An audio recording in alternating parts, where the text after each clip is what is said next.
bro. What are you talking about? All right, welcome, everybody. For once, we're doing a movie that we did not have to like watch and research. I mean, I watched it anyway. This is like just a normal day of watching television. Yeah, this is like TV for me. So Right. This is like it's my background noise. It's my comfort movie that put me to sleep. Like it's it just does. I can fall asleep to it all the time. all around. Like I already know if I put this movie on, I'm gonna be asleep before Clarence even is in the crazy place. So I love that. I always fall asleep during the dolls, and I know that's like blasphemous, but that's usually where I fall asleep if I'm really tired. That's always like if you make it further than me because I don't even make it that far. Girl, bye. Like, I got no, because that's the opening segment is like my favorite segment. yeah, So yeah. Well, for all the people, hold on, let me grab my microphone. I forgot. I'm way over there. Okay, so for all the maybe Gen Z people who might not know or have heard, in 1995, there was a movie called Tales from the Hood that was written and directed. No, it was directed by Rusty Sindif. I can't never. Rusty is Cundiff, and Cundiff. I was working on that too. I was like, is Woo! it Cundiff?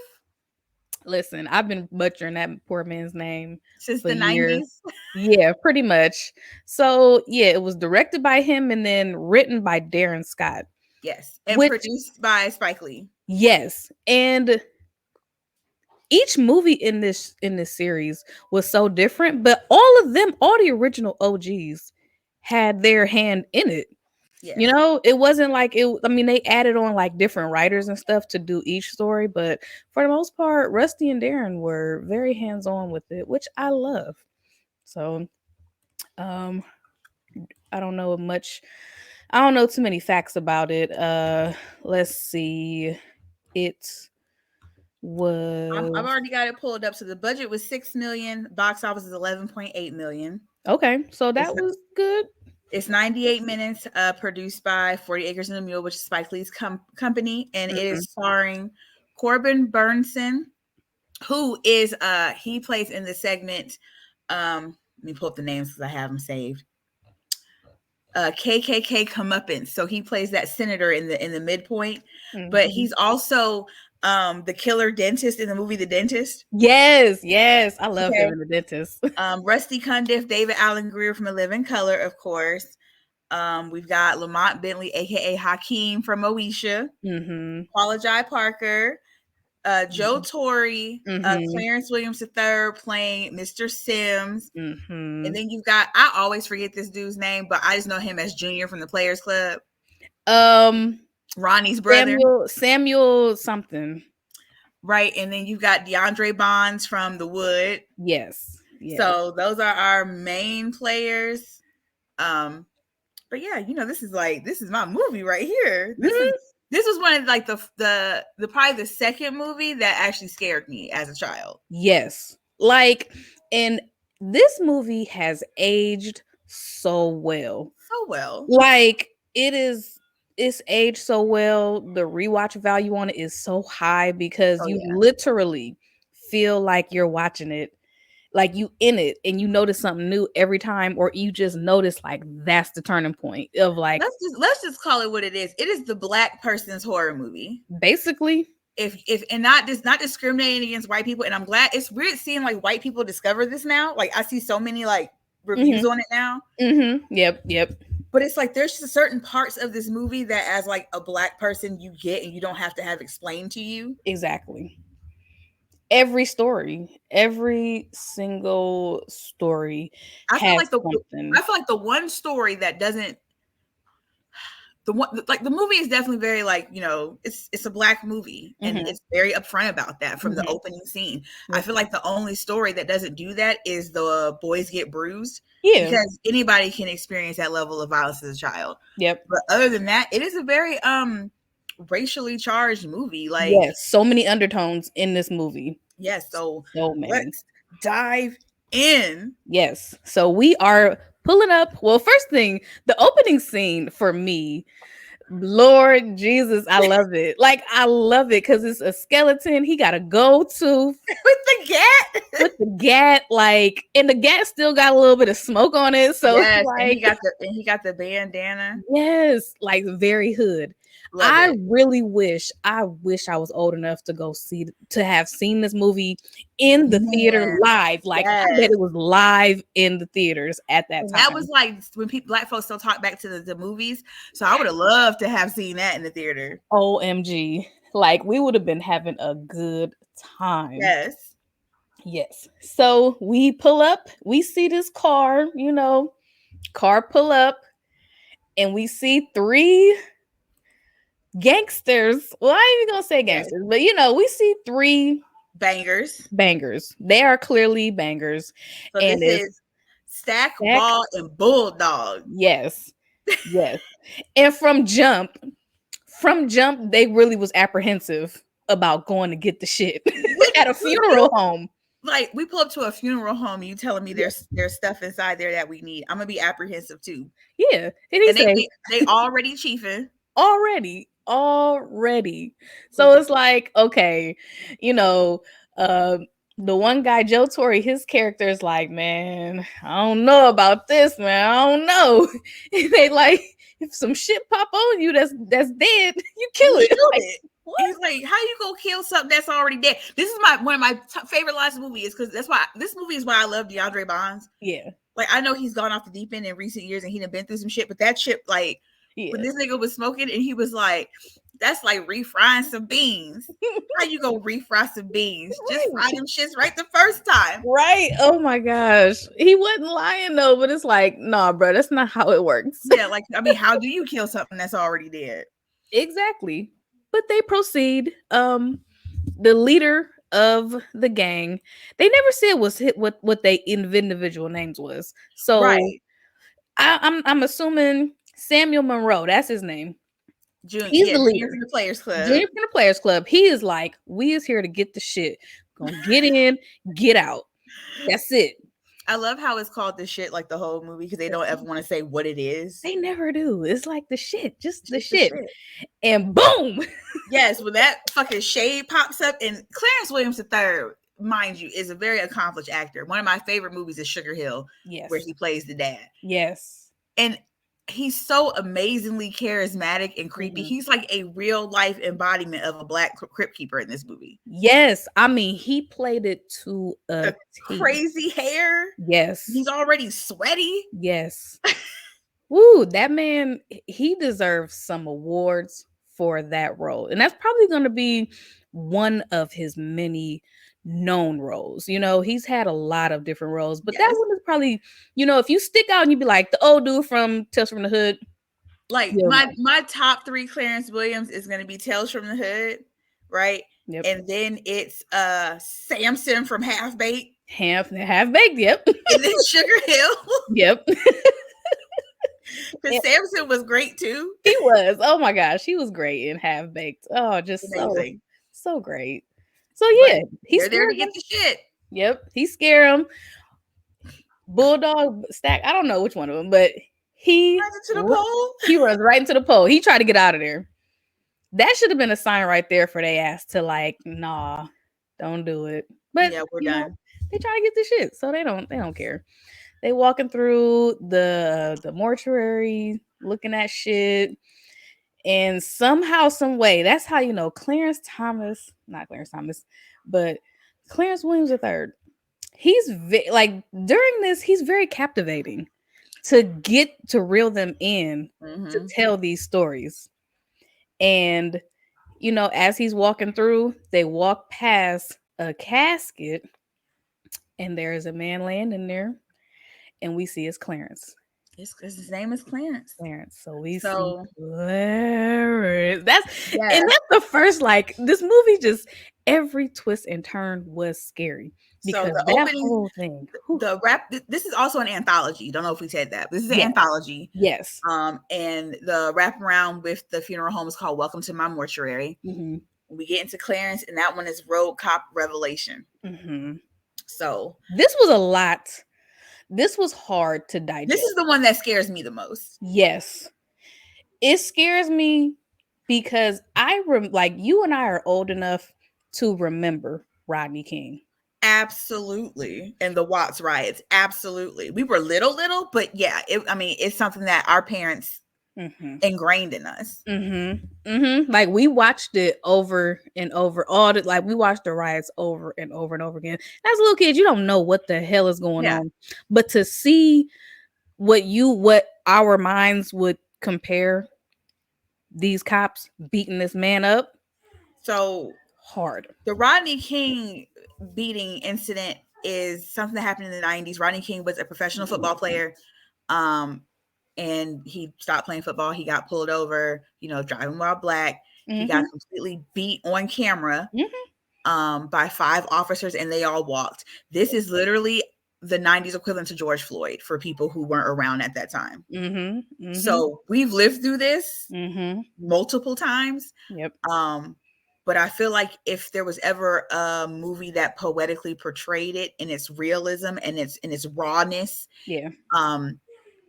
to make you really not only question yourself as a black person, but question yourself in a position of power as a police officer, because Clarence is a police officer who is black. Yep. And watching it on back then, you didn't really understand what we know now as like Blue Lives Matter, all that shit. They really feel like that's a gang. This segment has so many layers to unpack. So let's just go for it. So Clarence his first night on the job. He's a rookie. His partner is a white man. They pull up to assist with backup. There are 2 other white officers, and they are harassing a black man who you find out is running for state senator. And he has been his name's Morehouse, and he has been putting dirty cops off the force. They start harassing him. They tell Clarence to go back and run his place after they break his tail light. And while they're running the tail lights, they're questioning him about what he's doing to officers on the police force. And he says, I have nothing against good cops, but I'll make sure trash like you gets thrown off the force. And they throw his head into a window. They savagely beat this man, all 3 of these officers, while this black rookie cop is in the car running his plates. When the plates come back, and it says on the screen, political agitator. So that in itself means that in the system, that's they what know. he is. Yeah, they know. Like they gonna fuck with him. Right. Absolutely. So he goes to stop them. Yep. And they push him back and tell him that's not his place. But they promise they're going to take him to a hospital. He gets in the car with his partner. His partner's chastising him as if like, well, we're cops and these assholes have our back that you say, and they're cops too, and this is our job, and this guy's trying to ruin that. Yep. And they take this man. They put cocaine in his car. They put him in the front seat. They shoot him up with heroin to not only kill him, but disparage his reputation upon death. And they send him off the dock into a river. Yep. And the one cop said, "You right. You was right about something. We are dealing drugs in your neighborhood." Yep. Absolutely. So, a year goes by, and Clarence is now an alcoholic. Yep. You see his room is covered in newspaper clippings about what happened. He's hearing the voice of Morehouse, and he goes to a mural, which of course in black neighborhoods is what we do when we lose someone that was important in our neighborhood. We graffiti them on a wall. And he goes to the mural, and he sees Morehouse crucified on a cross, saying to bring them to me. And Clarence says that he will. So he calls them to Morehouse's grave drunk. And he lets them know that it's been a year since they killed an innocent man. The ringleader decides that he's going to piss on Morehouse's grave. And he does. Pisses all over it. And his partner goes, well, that's cool. So he makes him piss on the grave. While this other guy is getting forced to go pee on this grave, they're standing behind Clarence ready to execute him. Because they know that he's going to talk.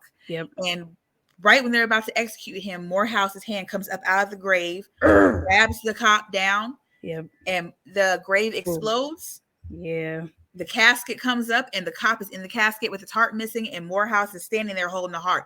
One of the creepiest, most sweeping up shots. Great. It was great. Cinematography on this part was so good. I love the fact that this, like, the special effects team was so great. And Screaming Mad George, who is a huge special effects person, especially in the 80s and 90s, he did things like Society, which is very special effects heavy. He did Nightmare on Elm Street Part 4, The Roach Girl, with her. Ooh. So the special effects were really good, and probably one of the creepiest zombifications I've seen on film. Yeah. Especially a low budget horror film, because this is technically considered low budget, right? Yes. So yes, and it's the mid-90s, right? They were doing things that Black people have not done before. So they try to shoot Morehouse, and he's dead. Yeah. So this is gonna come on out, y'all, because it's not working. So they take off running. They drop their guns, take off running. They get in the car, and he's just like walking behind them, Jason Voorhees style. Yep. They turn back around, and he's on the hood. Now that's the part that always scares me, and still as like, when that face is like, oh my gosh, it's so creepy. It's so the eyes creepy. are like icy blue white. Great jump scare, by the way. Great jump scare. Like, you was not planning to see that happen. So they're swerving, and then he teleports in front of them. Yep. And they crash the car. When they crash the car, he's nowhere to be seen, and he's on the roof, and he pulls the cop that pissed on his grave out of the hood and bites his head off. Yeah. Oh. Right. Ooh, I wish we could have saw that though. I wish there was more blood squirting. Yes. Oh my god. But he pulls his head off, and the cop that was the rookie's partner is ran out of the car, and he's standing on top of the car holding the head. And he shoots the car, and the car blows up, and you see the body on fire. So you think, okay, he's good. Yep. This man turns around, and he's standing right behind him. Yep. Oh, he never got away. Like, he was on their ass the whole time. And he like pulls his chest, and it's like this like vial of green shit pumping, which is hilarious. And he tries to run away, and he's right in front of the mural of Morehouse that Clarence was at earlier. Yep.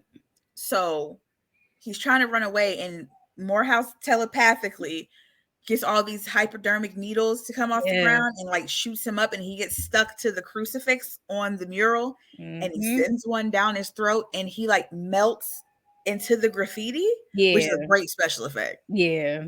It still holds up. It's still pretty cool. Yeah. And he gets turned into a mural. Yep. And Clarence shows up, and he's like, I brought them to you, brother. And he's like, you're not my brother. Yeah. You let them do this to me.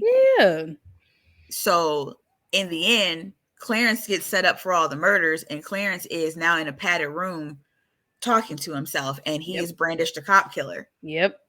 And I love the complexity of, just because you didn't do it doesn't mean you weren't complicit. Yep.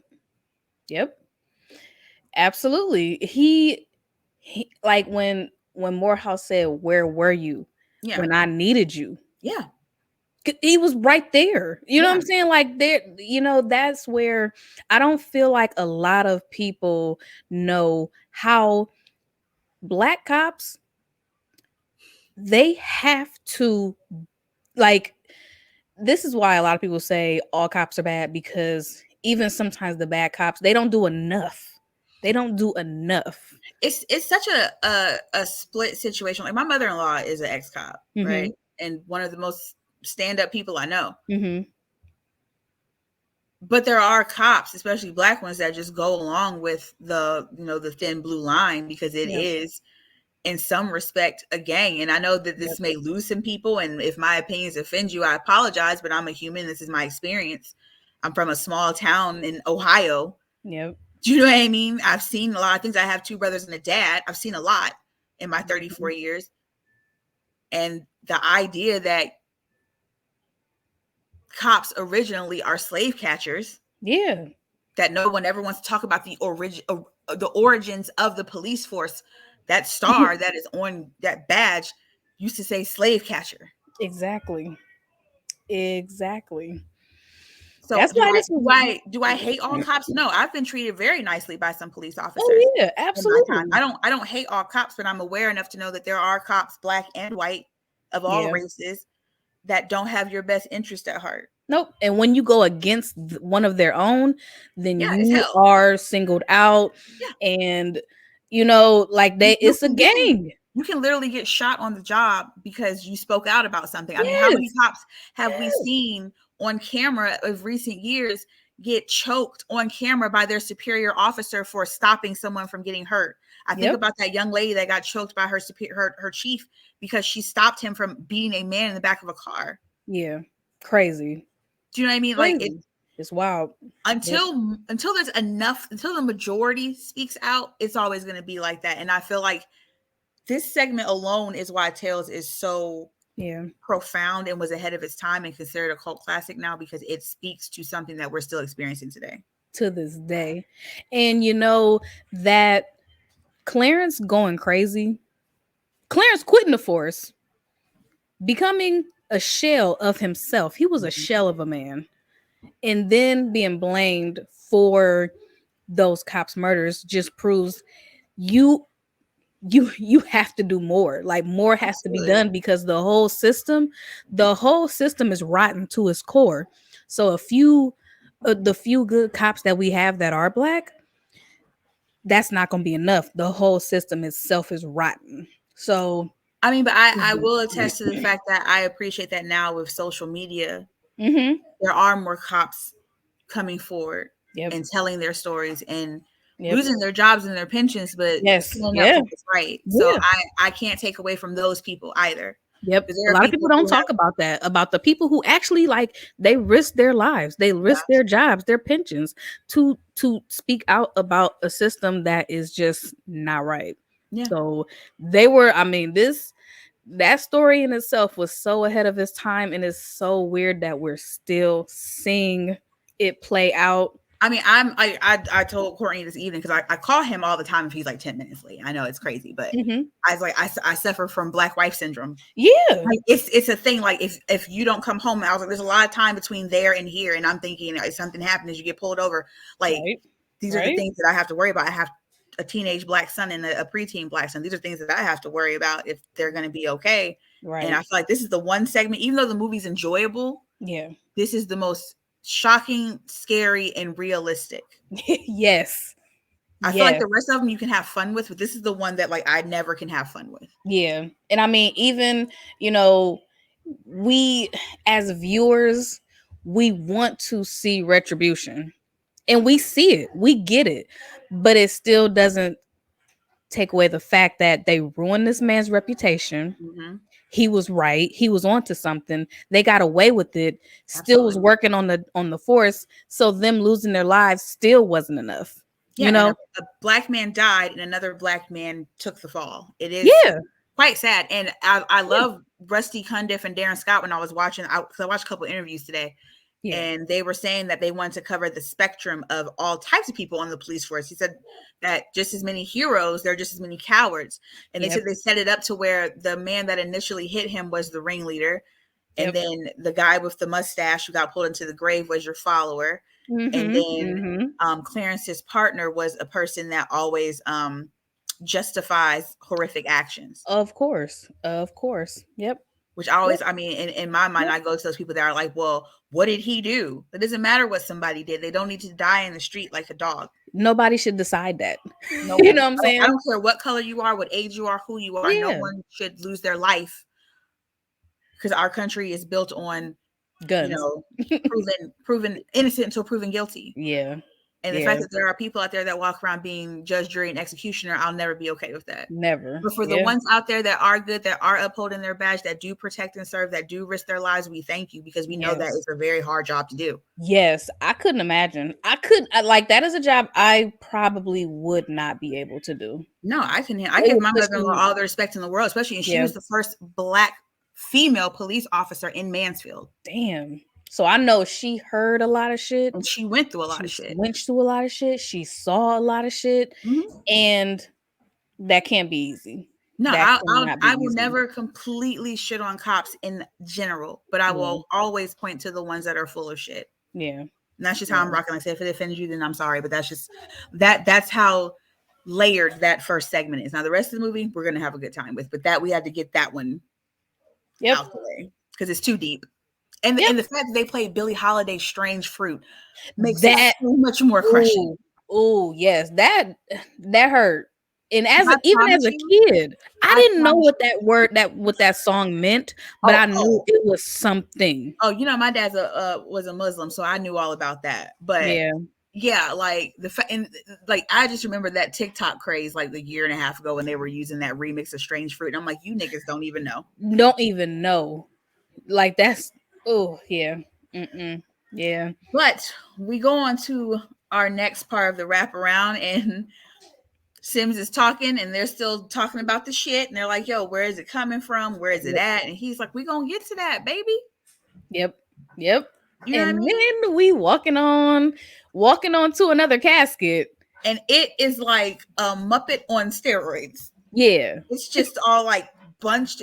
It's like a Stretch Armstrong got burnt. That's the Yeah. best way I can explain it. Yeah. And the fact that they didn't show it right away was like, well, damn, what the hell is in this casket? Like, I'm trying to understand why they bought such a big ass casket. Like it was always like, why is the casket so big for something so small? right. Like, what the hell is going on? So yeah, that brings us to the segue of Boys do get bruised. So I'm gonna let you take this one. It's one of my favorite segments. Probably one of the best things David Alan Grier has ever done outside of Broadway. But I'm gonna let you take this one. Okay, so yeah, boys do get bruised. We are with Walter Johnson. He is such, he's such a quiet young man who I ain't gonna lie. Him transferring to a new school, being a new kid at a new school was terrifying to me as a kid watching this. It was like literally like, oh my gosh, how did he ever do this? Because I would have like freaked out. Like, I don't want to know. I went to a lot of new schools and it sucks. It sucks, so he is, little Walter Johnson. He comes to school very first day. But personal note before you go on, please know this is the little boy from Space Jam and Soul Food. Yes, Brandon. Yes, Brandon Hammond. How sweet this boy is. Okay. Man, when I say I'm pretty sure we all had the biggest crush in Soul Food on little Brandon Hammond. Oh, that was bae. He was bae. Definitely started the chocolate craze of the 90s. Yes. And Jason Weaver is why I need a chocolate man in my life. Yes. So yeah, I gotta say he did a fabulous job acting. Yes, as this little boy. So he shows up to the school first day. He gets a very cold opening. Nobody's really, noticing him. They're not really trying to be welcoming. But his teacher, which is played by Rusty. Yes, our director. I love, side note, I love when directors make a cameo in their movies. I love it. Like, I'm looking for like, that's it.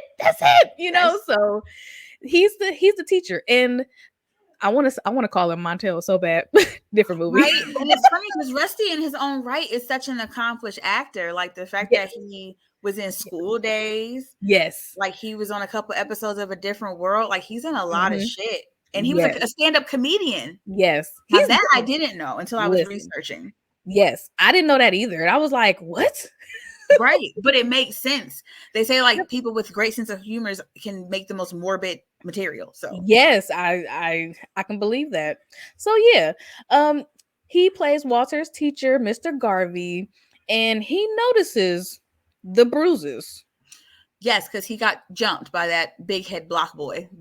Right. Tyrone. He gets his ass beat by Tyrone on the first day. I know. And that was like, why y'all do that boy like that? Hey, he didn't bother nobody. He was just there. And it's like, oh yeah, bullies. Them bullies, they pick on, that's what they do. They pick on the littlest, quietest one. So he get beat up, gets into the nurse. Teacher's looking like, okay, what's going on? Are you okay? The nurse says, these ones is old. But can we talk about how the nurse is Raven Baxter's mom? Yep. And the lady I know her as the lady from from In Living Color. I was like, I that's the did one lady. too. I did too. That's the And one when I lady. watched it like maybe a month ago, I was like, wait a minute, is that Mhm. Raven's mama? Yep, that sure is. That sure is. That's Raven's mama. She's always had dreads. Listen, she's another accomplished actress as well. Very. It's like she has so many different like just supporting roles, not even main roles, but just she's going to be like, especially in the 90s. Yes. She was in a lot of different things. Yes. So yeah, she you know, she's like, I don't know, like these bruises a little old. So yes, he has a huge black eye. Yes, which is like, oh, like how heartless can you be to beat on a child for one, and then send them to school knowing you see like this is a like his little eye was all messed up. Girl, So you know you preaching to the choir over here. So yeah, so it's like, oh my gosh. So we see that not only is little Walter being bullied at school, he is also being bullied at home. yes, And there is a monster. by the monster. Ooh, scary to me. I was just a scary young child, but I Yes, liked you to be were. scared. Like I liked to go You into were being scared scared. of everything. You know, so it's like every kid is scared of like monsters under the bed. And the fact that you see this boom, boom, boom, boom, and turning the knob and turning the knob And the little you know, claws and the green hand. yes, so scary. So we know it in is the some dark, type of like just crying. yes, like oh, like so just it was heartbreaking. It was Yes. heartbreaking. So yeah, a few days later, Walter now has a bruised arm. And you know, is still raising some flags with his teacher. And the best part of the story to me, the best part of the story for me was when that like he's in there drawing, you know what I'm saying? He like, What you don't want to kids go do. outside. Yeah, like he want to go outside. He like, I'm trying to avoid that shit. So he want to go outside. He in there drawing, and he notices, and you know, his teacher knows, like, oh, what you drawing? He's like, the monster. And he said, somebody say you draw what you're scared of, and then you destroy it, and it's supposed to take care of the monster. And the teacher's like, well, what's that a picture of? That's Tyrone. That's Tyrone. Yep, that's Tyrone. So in that instant, he balls up the paper, and we hear, oh my God. I promise the best line of the movie when that janitor, the other teacher, and he was like, how do you break both legs and arms falling down? And he's like, boy must have weak bones. Best part. I say that every. He reminds me of, what is it, Mr. Johnson from Abbott? Yes. Boy must have weak bones. Boy must have weak bones. I don't understand. It's like he just collapsed. And Rusty is sitting there like, Darby's like, huh? Yep. It's kind of interesting. Yep. And that prompts him to make a visit. And I'm so glad, you know, we need more teachers like that. We need Can we talk about how it's a black male teacher? My brother is a black male teacher. Black male teachers stand up. There are not enough of you. Yeah. You know the hours are long and the pay is shitty. I'm pretty sure all of us can count on one hand how many black teachers we've had from kindergarten to senior year. Guess what? I've only had one, and you were in class with me. Yeah. At Litchfield. Yeah. And that was it. That was it. She had that purple hair. Yes. The whole time at Litchfield had like one black teacher. Yeah. Yeah. Yep. So I want to say, you know, in order to be a male teacher, you have to have some sort of like intuition, like a woman. Yes. You know, you have to be a caring person, and he follows his intuition. Yeah. So he's not right. You know, he did his due diligence by going to these people's house after school hours. You know, after school hours, he pulls up to the house, and we finally see Walter's mother, because nobody's asking about his mother. We know it's a monster in his house, but we see his mother, and she is like it's Paula J. Parker, by the way, the one, the only Paula J. Parker. She's sissy, and you know, she's very like, he won't do it again. You better stop doing that, boy. Like No, she's no, very. that's not. See, we ain't about to skip over Sissy because Sissy to me was the villain of the damn segment. You got a point there. Okay, let's. I've been a single mother. Let's keep it all the way 100 with each other. 1st of all, you open the door to somebody you don't know half naked. Yeah. Okay. Yeah, that was questionable. You super flirty with this stranger in your house. Yeah. Doing the absolute most in a bad wig. Yeah, the wig making was us look terrible. bad. Okay. Yeah. And that CNA wig. And on top of that, when this man is telling you what's going on with your son and all the bruises on him, you start cussing out the son because you start got blaming something him. to hide. Yep. I told you stop. You know, it's like, damn, like Walter literally ain't did nothing this whole time. The boy didn't barely have 5 lines in the whole thing. He's so damn quiet. Yes. Like he's so like, oh, it was just so heartbreaking. And you know, the monster shows up. Well, we don't know he's the monster yet, but her man comes home. Yeah. And we know it's a problem because she's like, shh. Yes. Every like her whole demeanor changed. She was all Walter, smiling and like wiping the bird duty off his jacket and getting all close to him. As soon as the car pulled up, everything changed. Yep. And then we see Yep. And then we see that, you know, we don't know that her man, his name was Carl, right? We don't know that Carl is the monster. Yes. So we see that when we see him as the monster, that is through Walter's like perspective, his perspective. So, you know, like you said, we see her whole demeanor change.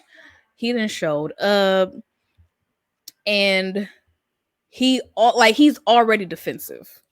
As you know, a typical abusive spouse would be. Yep. He's very dismissive. He's very like, yeah, what is going on? He's looking at her like, why is this man in my house? Why is this man in my house? Like he's already like going to beat her ass. Like it's clear. Like he's gonna beat her ass. So she, you know, gets teacher out the house.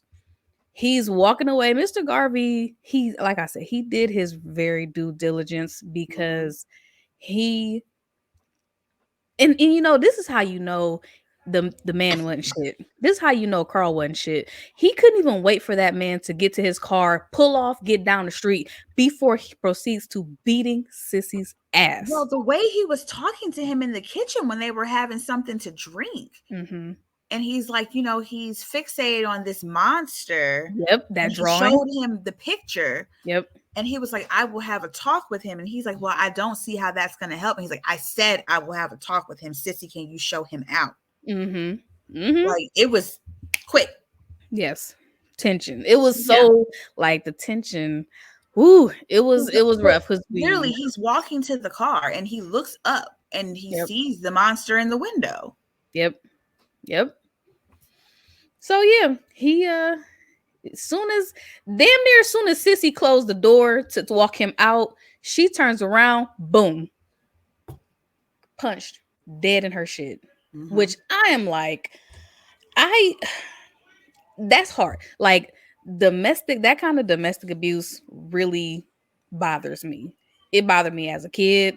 It bothers me as an adult. It's hard to watch because there are so many men who will just close fists dot. Well, I mean, face. Imagine living it because I was Walter. So I mean, that was my dad. So I know this all too well. Man. And from my perspective as a child and an adult, that's why I say I'm looking at Sissy, because who's supposed to protect the child? Exactly. She definitely had an obligation to protect her child. It's clearly her child. That's not his dad. Like, no, it's not his dad. And I'm not saying domestic violence victims are like at fault. Not at all. Yeah, not at all. But as a mother myself, I'd die getting beat viciously if it was going to stop the blows from my kid. Yeah, absolutely. Absolutely. But I feel for Sissy because I know she just couldn't get out the situation.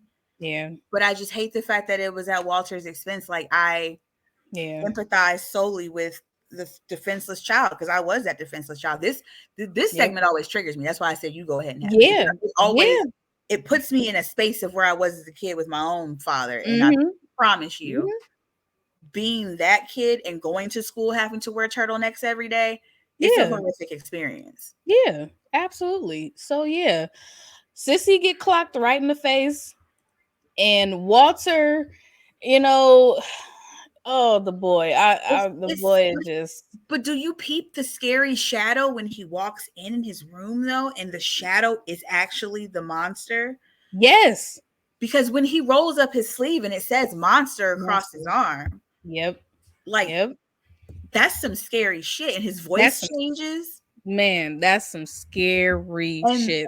The mind fuck that this is David Alan Grier doing this. I know, right? I don't think, like, this was the guy that I knew from In Living Color. I'm like, that's In Living Color guy. Men on film. You know, he definitely had a totally different range in this for this film, for this role. And luckily, Mr. Garvey gets his ass back to that house. Yes. Back up in the house. And they in the kitchen. I feel like this scene in the kitchen was when that blood's coming out of her nose. Yes. And and he and they start he starts fighting this man. Basically getting it in. Okay, so and getting his ass whooped. Getting his ass handed to him. The only thing that starts to save him in this fight sequence, because he had Sissy on the ropes. Mr. Garvey was on the ropes. The only thing that helped was that drawing that Walter. When he takes that belt off. Yes. And you hear her just screaming. Yeah. Oh.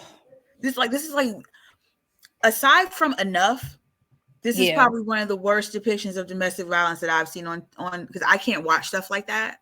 Yeah. Like, I'll never watch The Invisible Man for that reason. I hear it's a fabulous movie. I'll never watch it because that's a boundary for me, is domestic violence. But this is probably one of the most horrific things of domestic violence I've seen, especially like in the black community, between this and what is it, Medea's Family Reunion or whatever. Yeah, that's another rough one too. Like, I can't do those, but like, this and Enough is like but that belt, when that belt comes out, man, and you hear her that blood curling screams. Yes. So fights going on. Mr. Garvey and Carl Day is going at it. Walter gets the draw because he has a cast iron skillet and he's gonna hit them with it. Yes, like a cast iron skillet is going. He was ready to kill them.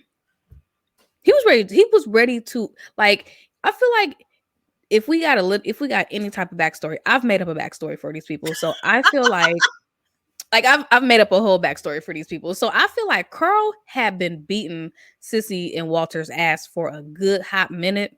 And this was going to be the one that he was going to kill them.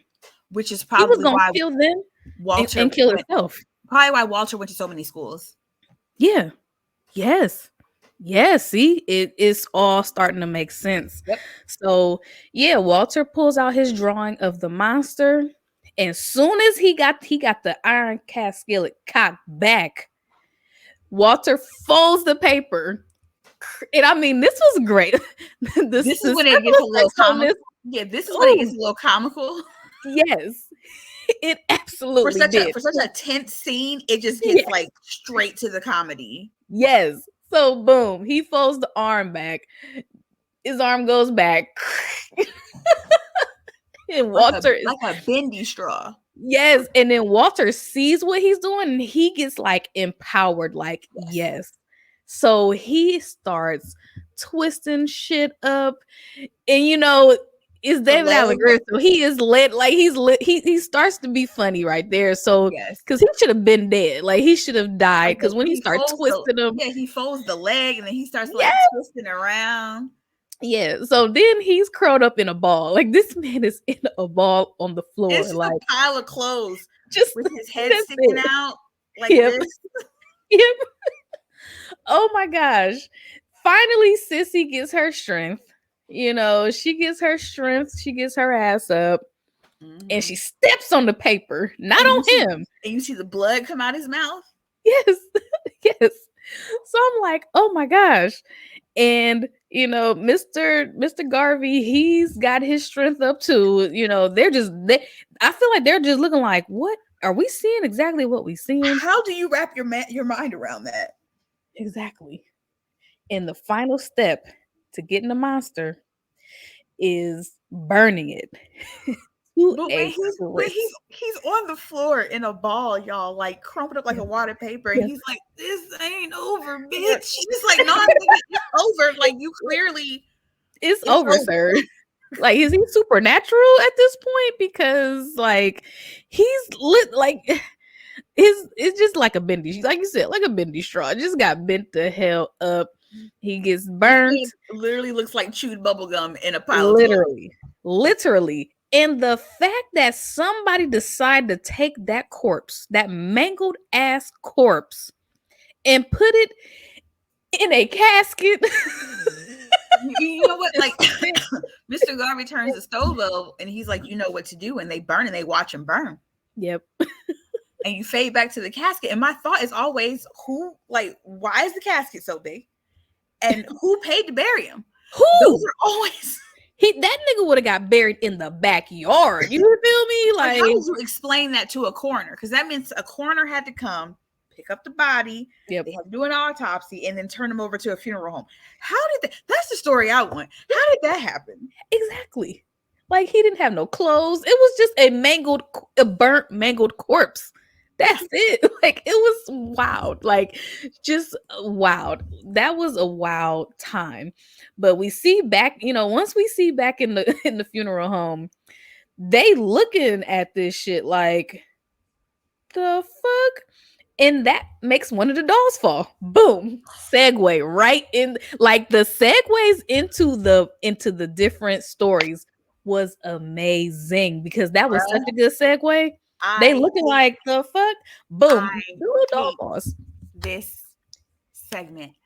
I hate because my dad, being the fake woke Dr. Umar that he was, loved to keep racially like we had like mammy cookie jars, we had dolls like this, we had pickaninnies in the house, just to always remind me that I was a nigga, and just because I was light skinned didn't mean nothing. Yep.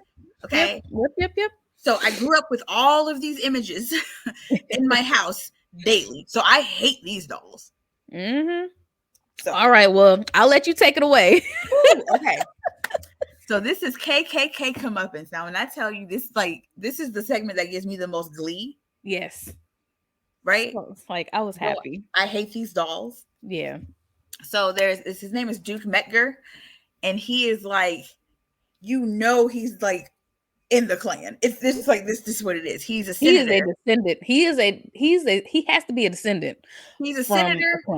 He's running for his campaign to get reelected, and he in the southern states, of course, he's got his white suit on, which is why I hate when I'm telling you right now, when I see a white dude in a white suit like that with suspenders, I know what it is. It's the main reason why I don't fuck with Jack Harlow. When I saw that nigga at the Kentucky Derby in that white suit, I was like, we're done here. So yeah, we already know what time it is with him. So he set up his office headquarters in a very well-known plantation. Like, wasn't even trying to hide it. No. Wasn't even trying to hide it. Was proud of it. Okay. So if any young people need to understand, he's very Trump-ish. Mm-hmm. He's trying to make America great again, if you get my drift. Yep. So it's there, but it's not there. Right? Like, you know what it is, but he's like hiding behind good words and a good PR team. Okay, that's Duke.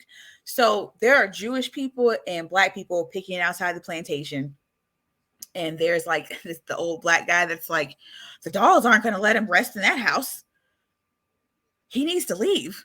Because the spirits aren't going to let him rest. But why they have him dressed like a slave? I love that Black man. Why do they have him dressed like a slave?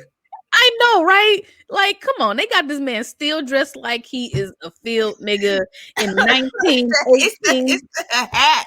Like the straw hat and shit. Like, bro. Straw hat with the little stogie with the like, okay. But yeah, he's like, they're not gonna let him, rest or whatever. And what kills me, what about the souls? the souls, yeah. And it kills me that his image campaign manager is a black guy. Yep. Right. So here we are being complicit again for some money. I always love him because he's the guy and Do the Right Thing with the little radio. Yeah.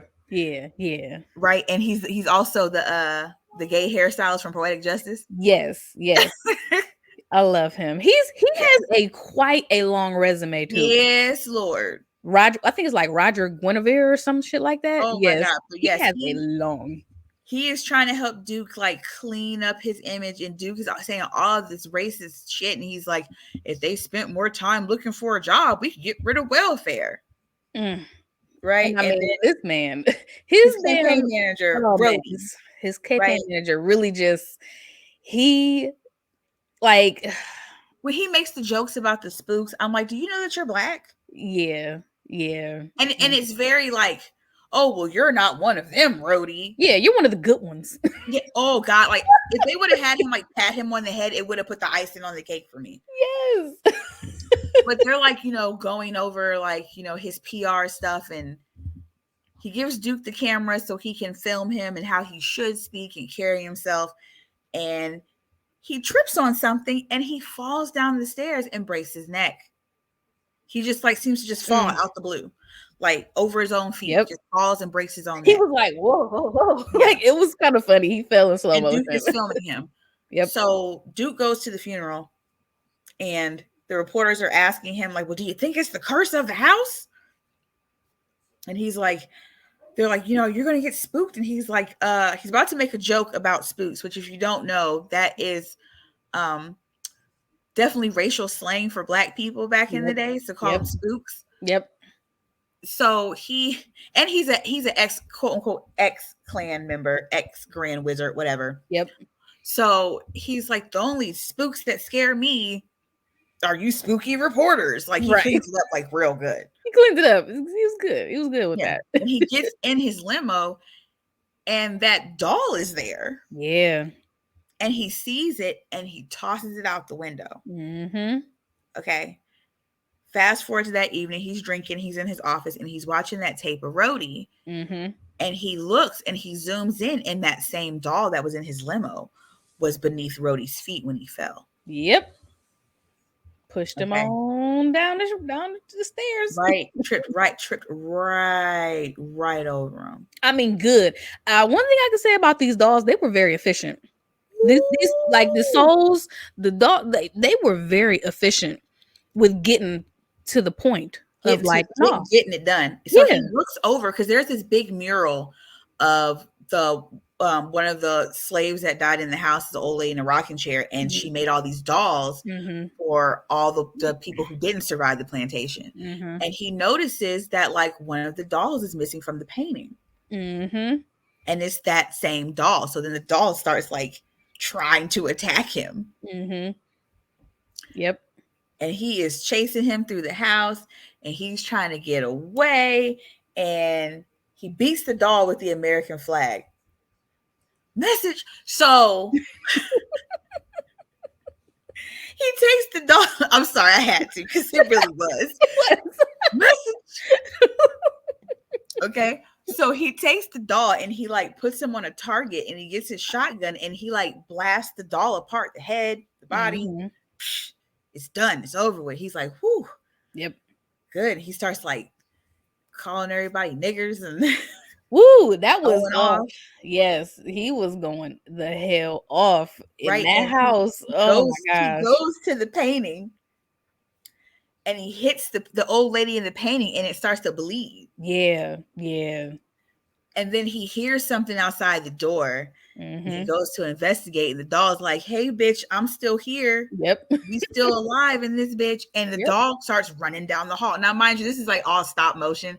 So the effects don't hold up quite as well, but it's still very entertaining. Yeah. So the doll is hawking to the room, and he like runs and like shuts the door, and the doll's like pushing, trying to get in. Yes, like he's really struggling with his doll on the door. Have you heard the grunt when he's like, Yes. I was like, this little dog is going. Like, Hey, it's the strength of our ancestors. yes. Yes. So he turns around and all the dolls are missing. Mm-hmm. And then he turns back around and they are sitting there like Yep. waiting. Yeah. Ooh. They whispering. Ooh. This was scary. Yeah. Scary. And there's nothing he can do. So he literally just grabs the American flag and puts it over his face, and they rip him to shreds. And the old lady comes out of the painting in her rocking chair, and she's holding the first doll that was chasing him while he is getting devoured. Yep, and the doll had a little blood right there. Little blood right there. You know, he got his little nibbles in. Right? And the crazy part is, I love that, like, apparently what they wanted for like the main doll was like a pickaninny doll. Yeah, yeah. And the special effects guy, who was a white guy, was like, "Are you sure you want me to do this?" Right. And they were like, "Yeah, do it." And he was like, "So I drew them what a pickaninny looks like." And they were like, "Oh, no. Mm-hmm. And then the original idea for him was they were going to, like, you know, still like devour him. Yeah. But the ending shot was going to be him hanging from the American flag in front of the house. Ooh, that would have been good. On a tree. But they were like, the MPAA was like, hell no. Yeah. They was gonna push it. They was pushing it with that. They were not gonna let them hang a white man in the South with a noose made out of the American flag. It was not gonna happen. So they had to change it. Yeah. Okay. So we get back to the funeral home, and wait. You gotta back it up though. Wait. We gotta back it up. Because remember when right before his campaign manager fell down the stairs, he was telling about the story of the house. And apparently the lady that's in the picture, she was a voodoo priestess. Yes, I did forget that part. Yes, so she put the spirits in the doll. In the dolls, yeah, because they had fled to the house. It was something about they heard after the Civil War, they heard that they were freeing slaves. So everybody fled to that house, and the plantation owner fooled them and killed everybody. That's what it happened. Yes. Yep. So the voodoo priestess massacre. Yep. You're absolutely right. I did skip over that. Yes, it was a whole massacre of all these slaves that were seeking freedom. And that's why the house is haunted. And she put those spirits inside the dolls. And that's why the plantation was not supposed to be disturbed. Yep. Because it was their resting place. Yep.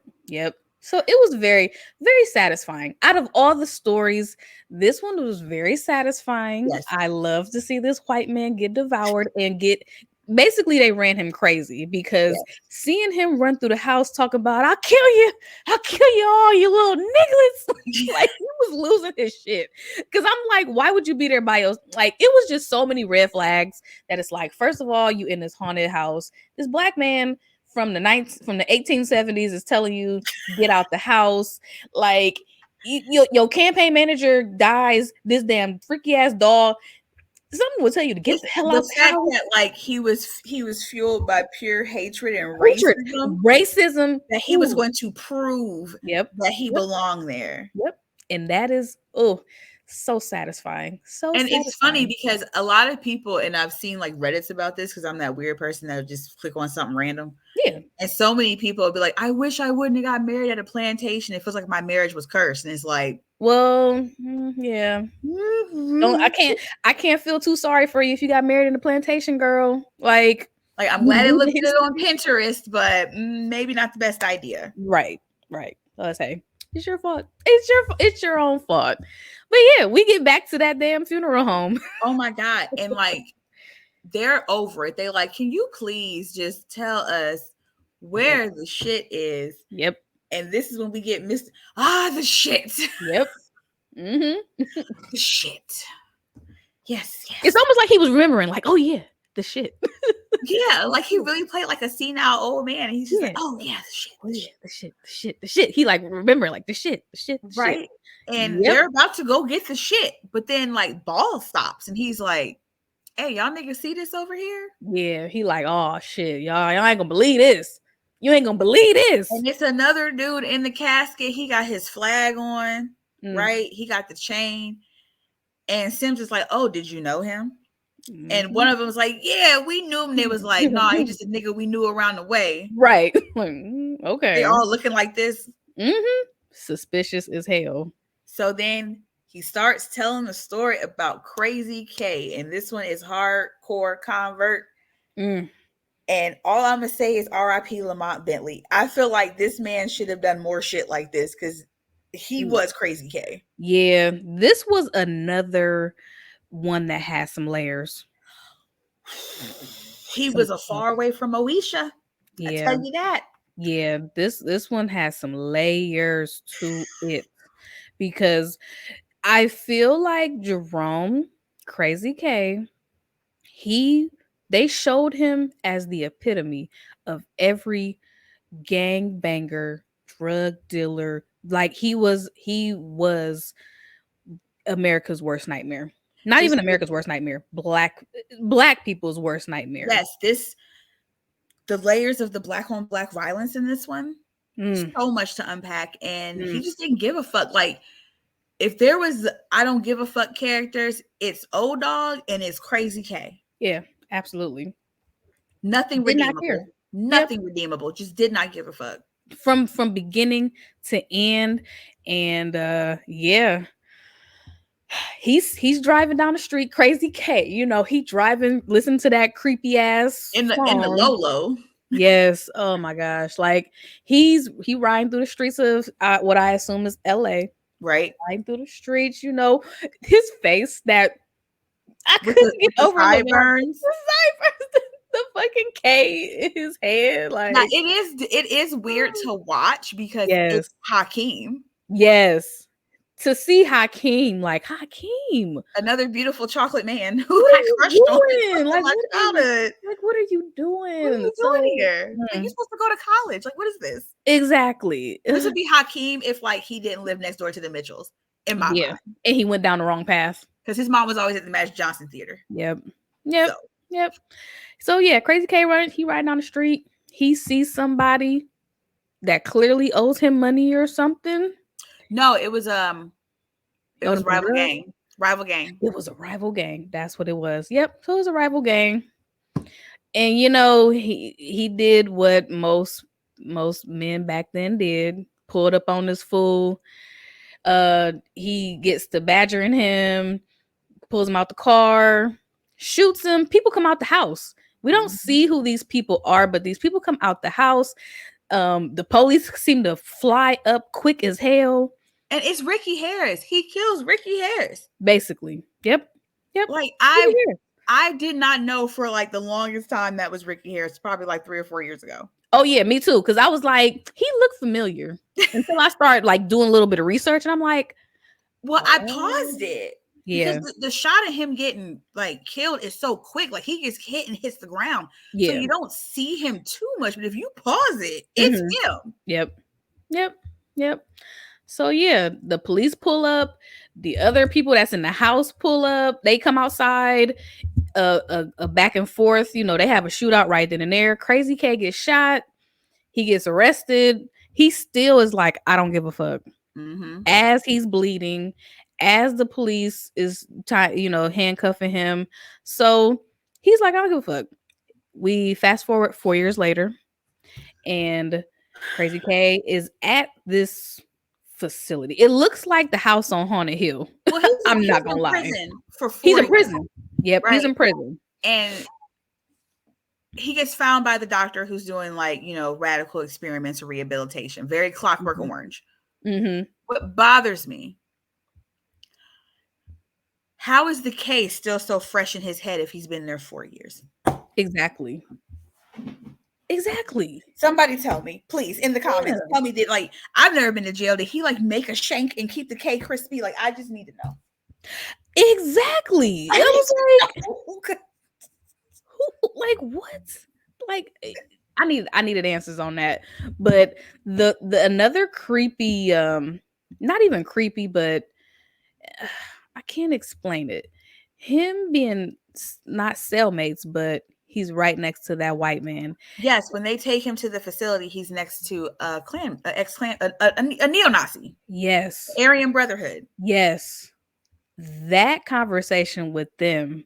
And his whole body is like covered in like that like Nazi shit. He was very proud of it. Very. Very proud of it. Very in Crazy K's face about it. And talking about a biblical race war and the purity of white blood. Oh, I'm telling you, message, because that shit, people be talking about that shit on Reddit. There's probably a chain on Reddit right now about. We are from Ohio. We've been around some of those people. Unfortunately, we live in a red state, so they're really out there, y'all. Yeah, they really believe this shit, especially when Trump. Like there are people out there in my neighborhood right now that got the most faded ass Trump flags. Yeah, they're never gonna let it go. Yeah, never, ever. Like these people really exist. Yeah. So yeah, he's talking about this war. Everything's gonna be right with the world, and he's like, "Yeah, you see these tattoos? You know what this mean?" And Crazy K is not trying to engage with this man, but he ends up engaging with him because the man asks him, "Let me tell you something. You want to be on our team? Because what was the color of those people you killed?" Yeah, he punches him in the face first. Yeah, and he was like, "What you?" He's like, "What you in for? Murder, punk." And I wouldn't mind doing that shit again. And that's when it's like, all right, Crazy K, you gonna fuck around. This man is really like real. When he punches him in the face and he starts laughing, I was like, "Oh, this man's out to lunch," and he was just like, "That's okay." And he asked him like, "Well, those people you killed, what they look like? What color were they?" He's like, "You're doing my work for me. You doing my work for me." Message. I wish I had Sean here. I'd put him in front of the camera. Message. For real. Like, whoo, that was rough. And what did Crazy K say to that? Nothing. He didn't have shit to say. Yeah. Yep. What could he say? After that, he gets transferred. He gets out of his cell. He meets the doctor. They're transferring him. He's shackled up and shit. And it's creepy because he's shackled and dressed like a slave would have been dressed. Literally. They going through this creepy ass building. You see some type of thing go by. It looks like bodies is hanging from it. Yeah. And she tells him like, you can do this program and be rehabilitated, or you can rot in prison. It makes me know never mind either way. Yep. This is your last chance. That's it. For real. Like, this is your last chance. So they get him, shave off his K in the back of his head. They strapping him down, putting all type of shit up his nose. That tube up his nose makes me cringe, bro. Yeah. Which, when you watch it, here's how you know I don't watch this movie so damn many times. They're not even moving it. No, they're not. You can totally see it. You can totally see it. They're not even moving it. Like, they're not moving it. Of course, you gotta doing all the that makes you think it's happening. Yeah. Like, they put him in this contraption that looks put a gag in his mouth. Yes, like, and it's pumping this green fluid into his throat. Yeah, so he ain't signed no waiver or nothing. He just in it, whatever. And they strap him down in this contraption that looks like an execution type of thing. Like, they lower him. He's strapped in, and then they're like, "Yeah, we're gonna put the thing over his eyes," and they have him watch some of the most horrifying images I have ever seen in my life. Yes, and the song playing is Spice One, Born to Die. And I only know this because my brother Kenny was a huge Spice One fan, so I know this song very well, and it is very disturbing. Very. It's a banger song. Yeah. Terrifying. And the images of gang banging next to actual, like, real historical lynchings and murderings. Yes. The fucked up part was the one where the kid was like smiling. Yeah, because back then that was like, well, that is where picnics come from. Yep. They would take their families out, and it was picnics. That's where it was really a whole family event. Yes. And they had so much fun. Like, just seeing the smiles on these kids' faces as they're looking, and the guy is hanging, he's burnt. It's just And this isn't like a short thing. This is like 2-3 minutes long, y'all. Yes. Of you seeing like these Yes. flashes. Yes. It was with this very song disturbing. playing in the background that I'm Yep. sure people like really like bop to, but in this context, Man, the song over the images will fuck you up. yeah, it was very disturbing. Very disturbing. Like they literally spliced in like dudes putting on ski masks with the shotties over the KKK in their hoods. Like it's just, it blows your mind. Yep. That is where I literally wanted to give a standing ovation to the whole team behind this, because this scene, the whole sequence, even after what came after it, was very, like, if you remember this story, you gonna remember that montage. It's hard. It's even hard to watch, even as an adult. Like, it's my least favorite part. I don't like to see those kind of images because it's hard to watch. I could watch a lot of horror stuff, but seeing lynchings, paired up with gangbangers, and it's hard. It makes it more disturbing and more prevalent when you realize that right now in 2023, okay, they are proposing a bill in Tennessee to bring back lynching. Yeah. As a form of the death penalty. Crazy. And we know who's incarcerated in Tennessee. Yeah. Who's going to be incarcerated in Tennessee. Oh, yeah. It's disturbing on many levels. I mean, I get the role that it played in the movie, and I understand that sometimes art is disturbing. Mm-hmm. It's supposed to make you feel uncomfortable. It is. Basically, it's supposed to make you think. It's supposed to make you feel uncomfortable. And I can only imagine being in movie theaters while this is going on. You are like, And this is like 95, which I'm not saying that like banging don't still exist, but this is like the height of banging. Absolutely. Where like the conversations, bangers. Yeah. The conversations around bangers in the fucking theater. Yeah, the conversations around black on black crime was really tied to gang relations. Yep. You know. Yep. So we get through that very disturbing montage song, and the doctor's like, "What's wrong? Jerome, you don't like seeing black people get murdered, but isn't that what you do? Murder black people? Your whole life. That's all he did." Yes. And whoo, it was rough. He didn't seem too shaken up about it. He was just, I think it was just the whole spinning and all that. A lot of it played on sensory, so he gets in a chair. But that's the thing. And I'm going to have to challenge you on that. I think he was disturbed by it because he was disturbed by the Nazi talking shit to him in the cell. So I think he was disturbed by it. And I feel like sometimes black people have this duality where we can do shit to our own, but a white person could never. You got a point there. Like we can be the oppressor of our own people. Right. And we're black women. We know nothing that. Wrong. Yeah, it's nothing wrong when we do it. Yeah, but don't you white person dare oppress me. Yep. Well, I think it did disturb him. Yeah, only reason why I don't think it disturbed him, just as in what follows after in the sensory deprivation chamber, which also looks very scary. It's the dark. Look, literally, you are deprived of your senses, everything. I have always wanted to do one of those floaty tank sensory deprivations, but I'm too afraid. I'm too afraid of what my mind would uncover. I am so afraid of where my mind is going to take. Like I can't even sleep in the dark. I have to have the TV on. Me too. I have to have something in the background because my own thoughts will keep me up at night. So I can't imagine not being able to hear or anything. Yeah, nothing. So he is strapped to a chair and lowered into a cell he's just lowered into something he cannot see. No, he can't.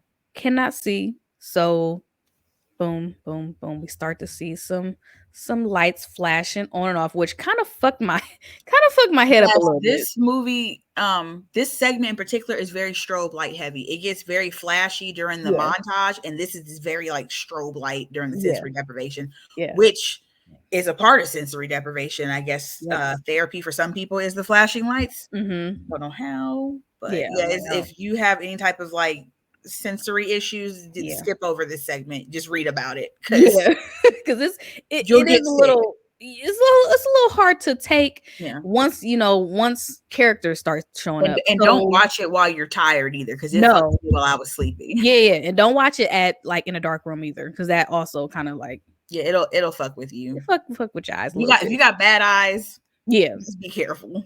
yeah. So Turn the brightness on your TV down. That's all. yeah. With me, I watch. Like I said, I'll be asleep by that time, so don't even know what's going on, girl. But if I watch it in the daytime, it's daytime, so it's Yeah.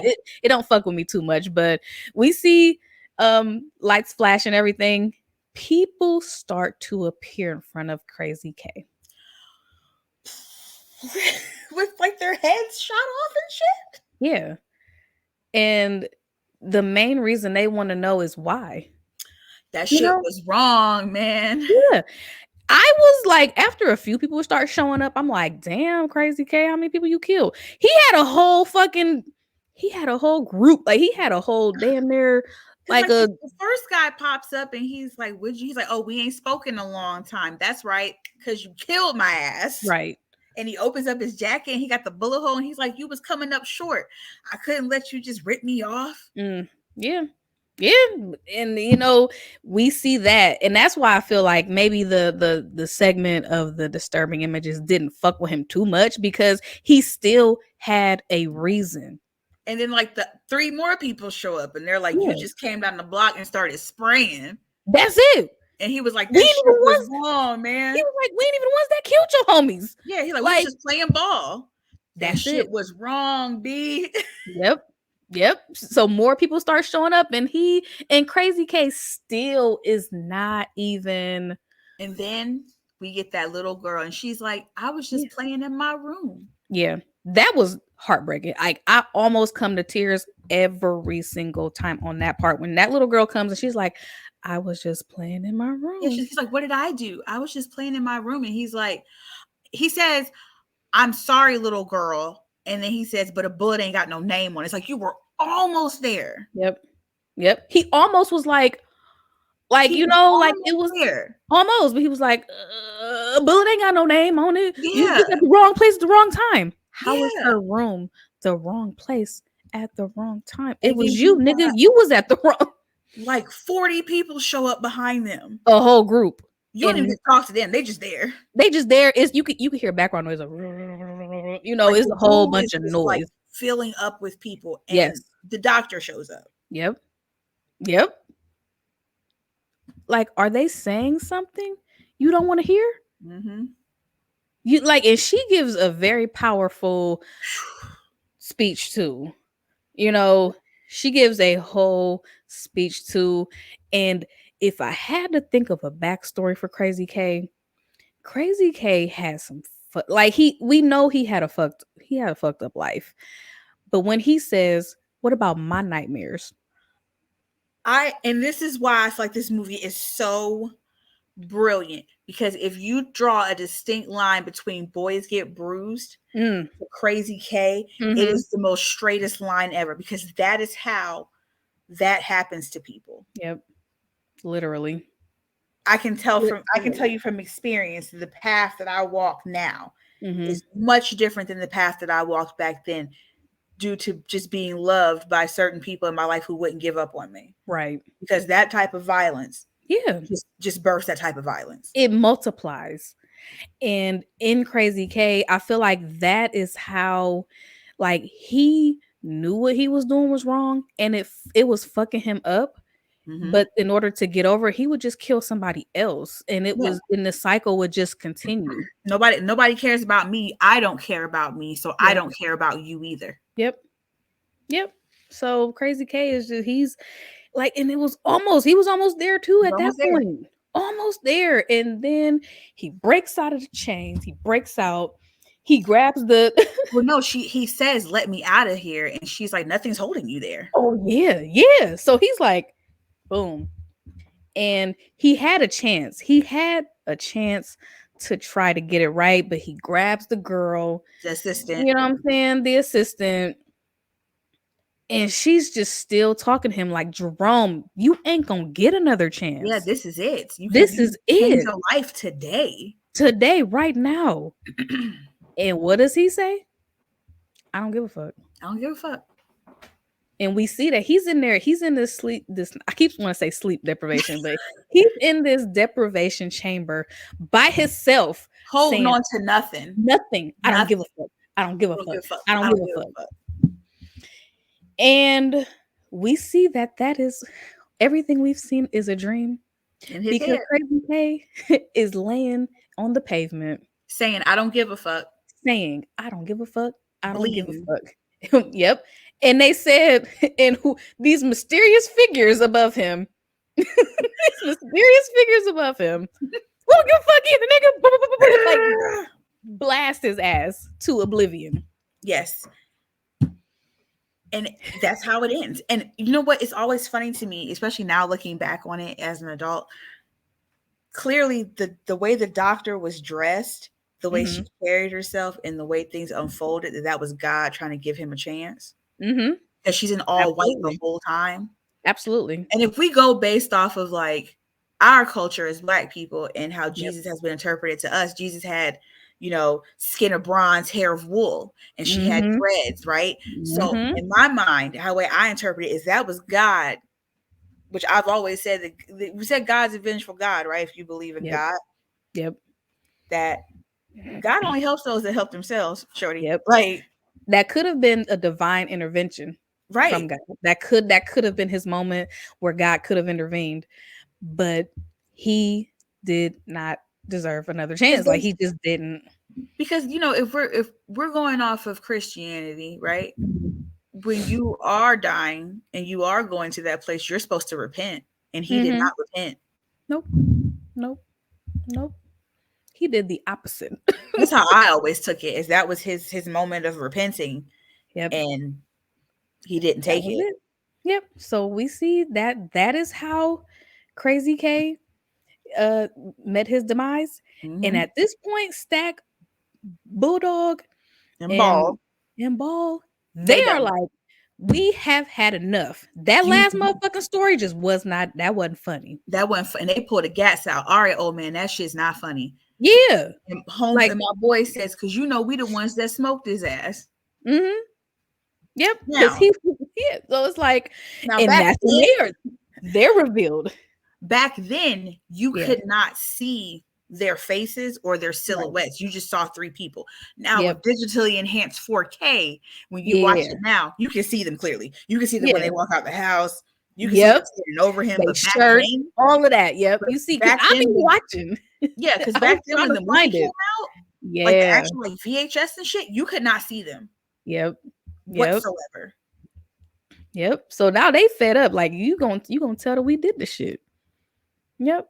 Yeah, so he, and you know, was that the point where they hit him with the gun? Yes. Yeah. So they hit him with the gun. And he's like, oh, you know, this crazy old man. He was like, whoa, shit.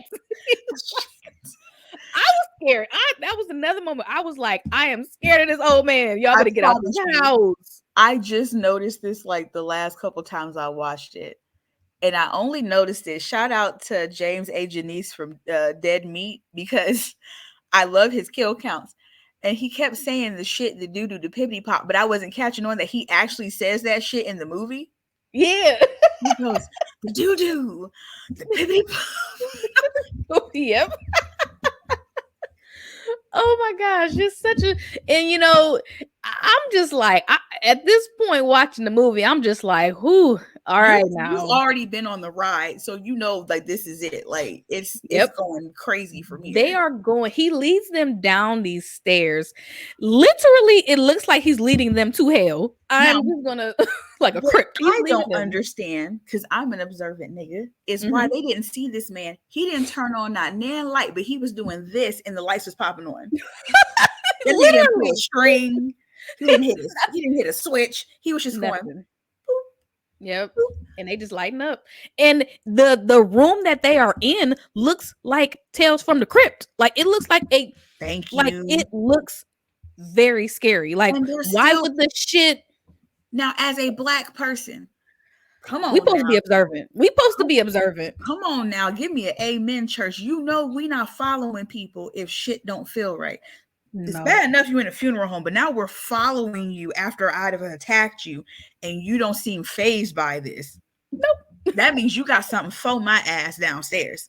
Man, he leads them, and they just go so blindly, and I'm just like deep in the back in the basement, deep in it. I'm like, all right, now y'all already strike one is y'all in a funeral home. Nothing good can come of a basement of a goddamn strike funeral one. home. I'm in a funeral home. Strike two. I'm listening to stories about dead bodies in this funeral home. Mm-hmm. Strike three. I'm following an old man in a basement that hasn't touched a light switch. Who knows? I killed the last nigga he just told a story about. So we get to the, and I mean, the suspense is up there. My heart is pounding. I have watched this movie at least over 100 times, and it's still, the tension is still there when you see My heart is him pounding. lead them into that back room. Yep. And then guess what's in that back room? There's 3 caskets. Three coffins. Yep. He's like, okay, the shit is in the coffins. These niggas still ain't realized. Y'all still, it's 3 of y'all, and it's 3 caskets. Like, y'all not seeing this. Boom. Open up the caskets. And that's my favorite part. It's about fucking time. Yep. It's about fucking time. And they open that shit. Yeah. What you do, Bulldog? One by one. One by one. Oh shit. No, I ain't seen this.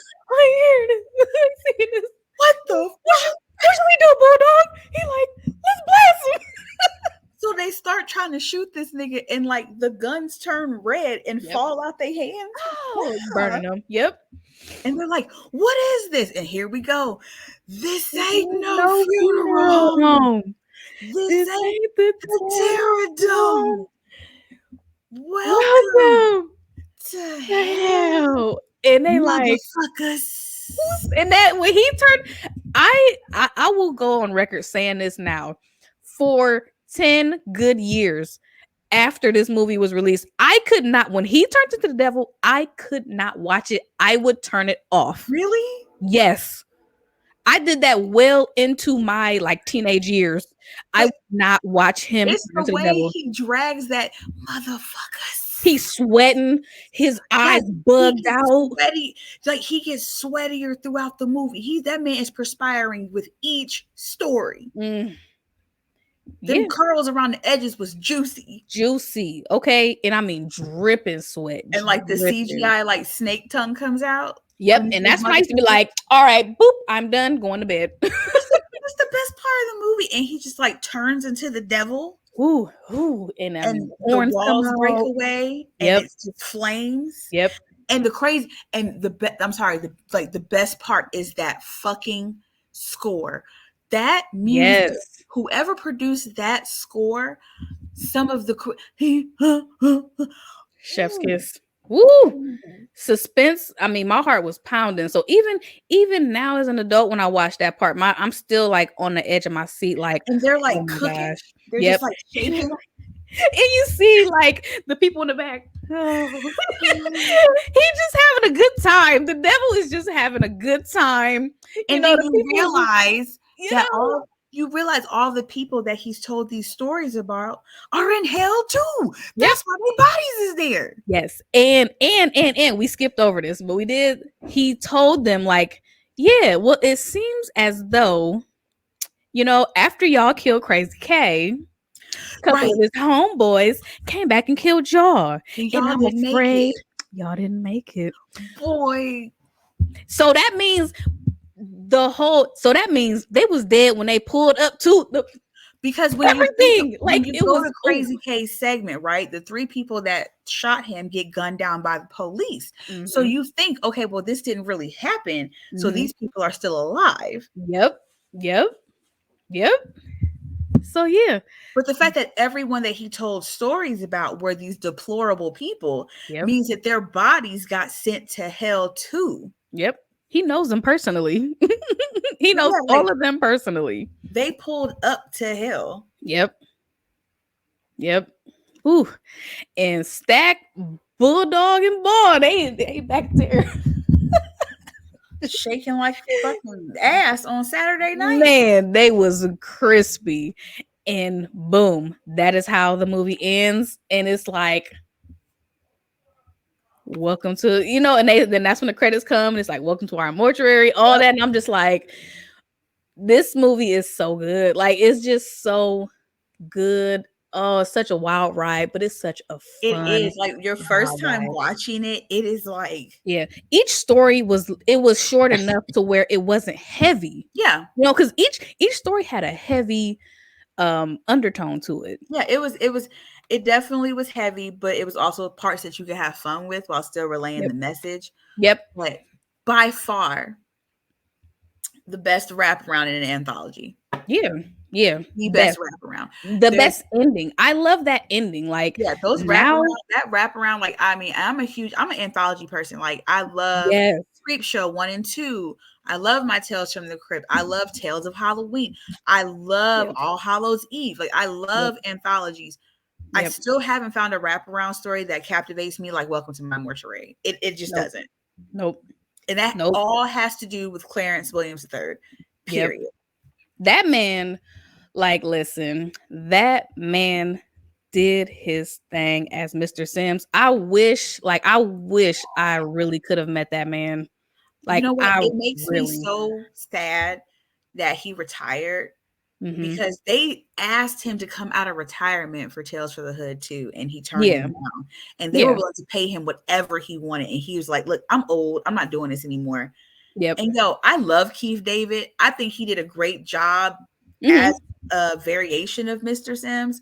Yeah, Mr. Sims, like there's no touching. There's only one. There's only one Mr. Sims that could really get us. Because Keith David, he wasn't scary to me.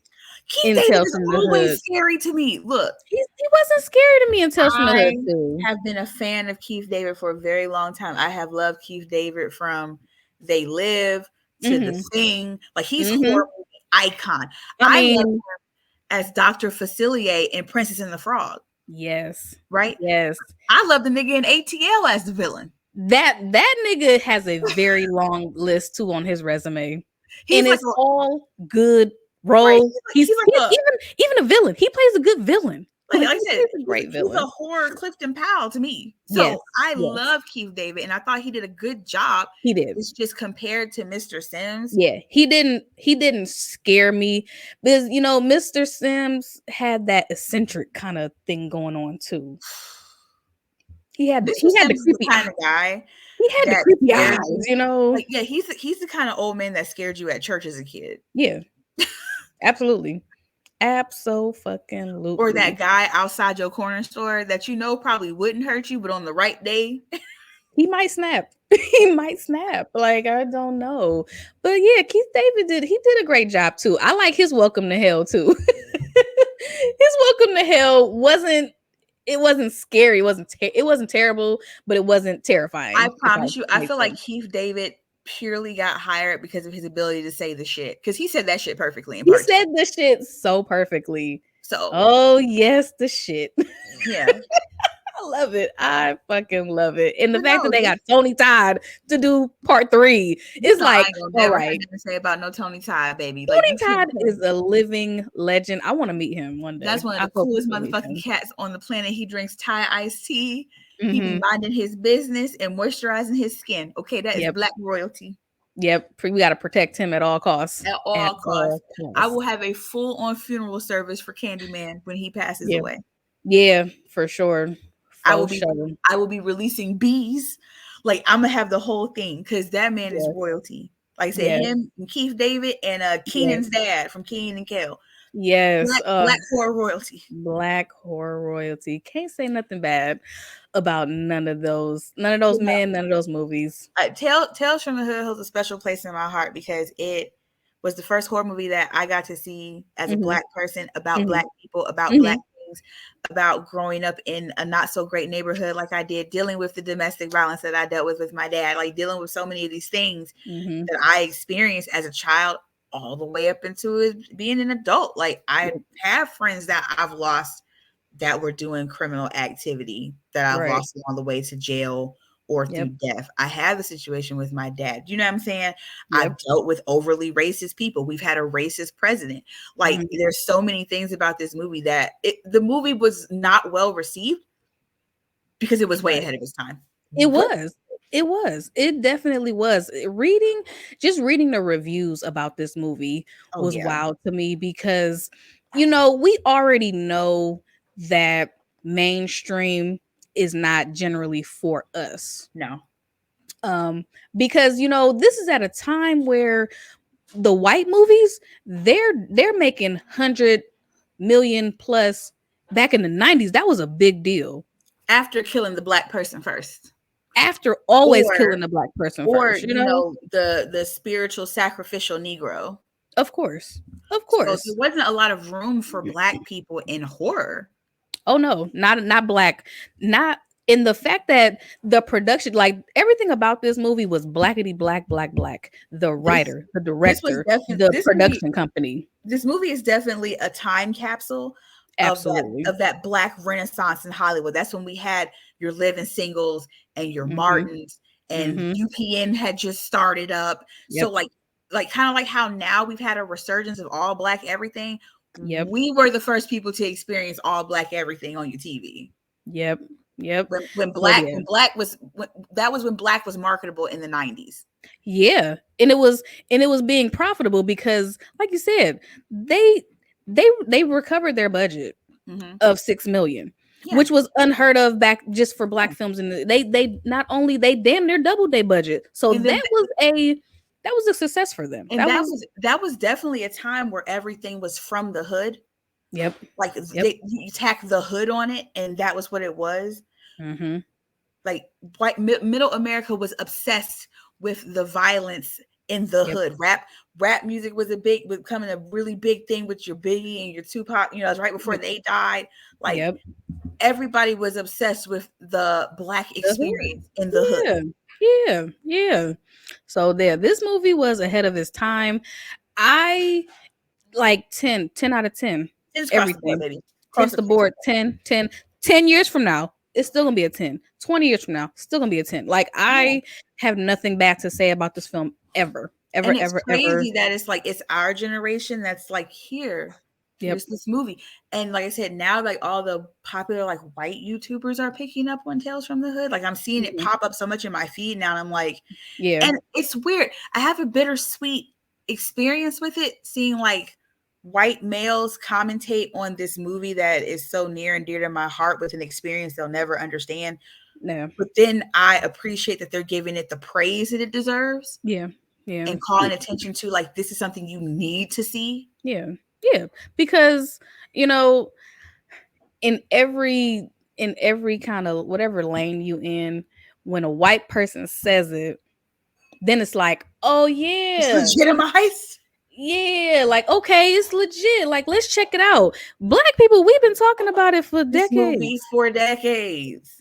Literally decades. So There's it's like, not one black person I've ever met that has never seen this movie. Like every black person I've met has seen this movie. Right. Or I've never met a black person that didn't like this movie.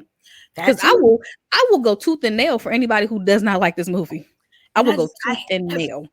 I hate the fact that they had all these plans to make sequels that fell apart because of the reviews and the way that it was received by critics. Yep. Critics had a big deal in why we got the second one so late, later. This is before being able to pick up a camera, and this is before the internet. Yep. So you couldn't just pick up a camera and say your thoughts. Like you had to be like a legitimate student of film and have went to college and had all these things before you could actually like critique anything. Yeah. So of course you're talking about your upper crust 1%ers whose mommy and daddies paid for college and who have never had to experience it. I just didn't get it. Yep. Like, it's not for you. Yeah. Some of those same critics, they had not so good things to say about Friday. That was also released in 1995. Like, how y'all say Smokey ain't, y'all said Chris Tucker ain't funny. I read a review where they literally said that Chris Tucker was cringy, he's not funny, and it's just bad. Like, I wish somebody would tell me Chris Tucker was not funny back then, because they can go. Man, so that's why I'm like, for the culture, the critics back in the day was not for the culture at all. You had to be like, if it made them uncomfortable, they usually did not like it. Yes. And when it didn't make them uncomfortable, it usually came at the expense of like black women, because I read a lot of reviews about people praising Waiting to Exhale, and we know that's a good movie, but every damn woman went through some type of trauma in that movie. Like, I'm that one person that hates Waiting to Exhale. I don't blame you. I don't blame you. It's not. I hate don't Waiting like to Exhale, and I hate Love and Basketball, and I have had. I don't like that Waiting to Exhale is like it's regarded as this movie like a rite of passage when in all actuality none of these women. I don't like movies about black women struggling, the black woman struggle. You know, I don't like to. I didn't like to see that. Well, and people think that's For what Colored Girls is a fucking masterpiece, and I'm like, I don't need I to see won't. an hour and a half of black drama. I won't watch that movie ever again in my life. I only seen it once. I don't need to see it ever again. Once was enough, and That I was like, movie no. made me hate Michael Ealy. I will never watch anything else he's in ever again because of that movie. Him and the light-skinned Darnell too. Yes, he was in that movie too. Basically every man in that movie was trash, and I'm just like, I gotta protect my peace. So yeah. I mean, and that's funny that you talk about that because we can sit here and we can say like showing black women's trauma is a horrible thing, but and I hate to be this person, I guess because I grew up around all guys and I'm a real feminist. I believe in real equality. Mm-hmm. Those movies literally depict black men as just like the most vile beast on this planet, and black men are amazing. Yep. I don't. Yeah. Black men are great workers. Black men are great fathers and providers and love black women. Like this. Yeah. Like I understand the majority and the narrative of what we see is that they don't, but like they're really out there, and the things that we grew up with, like and have digested as black women, especially.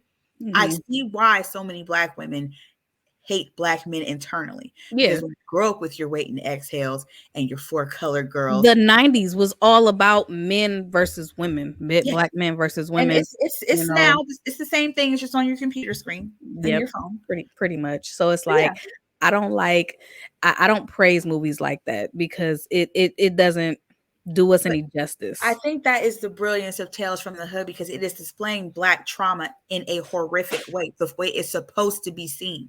These are supposed to be horrific and triggering things that we as black people have gone through for many, many years and experienced. This is not supposed to be glorified. It is a living nightmare. Yep. Absolutely. And that's why it's a classic. It will never get old. No. And it's in its own lane by itself. Like the actors are in its own lane, you know. For me, it's up there with my class. Like it's really up there, politically and poetically with like The Shining and A Clockwork Orange. Like it's up there with the messages that it displays and the just true brutality of living everyday life as a black person. Yep. Whether you were man, whether you were woman. One thing I wish we would have got more is more of the black female perspective, but I understand that these are black men writing a movie, so they're only going to tell it from their perspective. Of course. You know, I would love one day for us to get a black woman's horror movie, which we're getting with The Blackening. I cannot wait. I'm gonna hold my my thoughts about that movie. I want to see it first. See, the reason why I see because I saw the original skit. The skit was amazing. Amazing. And the last time that something like that got turned into the movie, which was Lights Out. Yeah. I loved it. Yeah. Because Lights Out was like a 2-minute short on YouTube. And I love that movie. Yep. And I feel like this is going to be the same thing. Like I know maybe the name isn't best. No. I like the name. I just there's a part in the trailer where she's like, why black women gotta be the ones to save everybody all the damn time? And I'm just like, yes, like don't let us be the ones that have to save everybody. Look, like I was sold when I saw Yvonne Orji. I was like, ooh, really? Yeah. Molly's in this? I'm going to see it. Yep. Off rip. I'm going to see it. Going to see it. Yes, ma'am. I'm excited. It's on my list. I'm adding it to my list of June movies that I will go see. And it's Juneteenth weekend, the blackest weekend of the in June. Girl, and I'm black, right? I'm going to see that movie twice. Like you want to go see it? We going to go see it. Yeah, I think that might be the day that I braid my hair with kente cloth. I think that I might have to because I've been wanting to do that style for a while, but I was gonna do it for Black History Month, but I just didn't. It didn't come together. So I think the blackening might be the weekend that I come out with the kente cloth braids. Hey, that's it. I love it. All right. Any closing thoughts? The day is coming. Thursday, the big day is coming for Scream 6. Okay, closing thoughts. I feel like if you haven't seen Tales from the Hood, don't even like the spoil. Like even though we've spoiled like a 30-year-old movie, yeah, still watch it. It's not spoiling it because you're gonna enjoy it. Whether you get a really deep, profound message about yourself and what you grew up in, or you're a person that is not a person of color and you get an introspection of what life was like in the 90s for Black people, or if you just want to watch a horror movie that breaks all barriers of what you have thought horror was and just pure realism. Yep. It's a great time. It's a great watch. I will never not sing its praises. And as far as Scream 6 go, nigga, we made it. Like, like, bro, this has been the longest month. Like, yes. So yeah, we are going to see Scream 6 Thursday evening.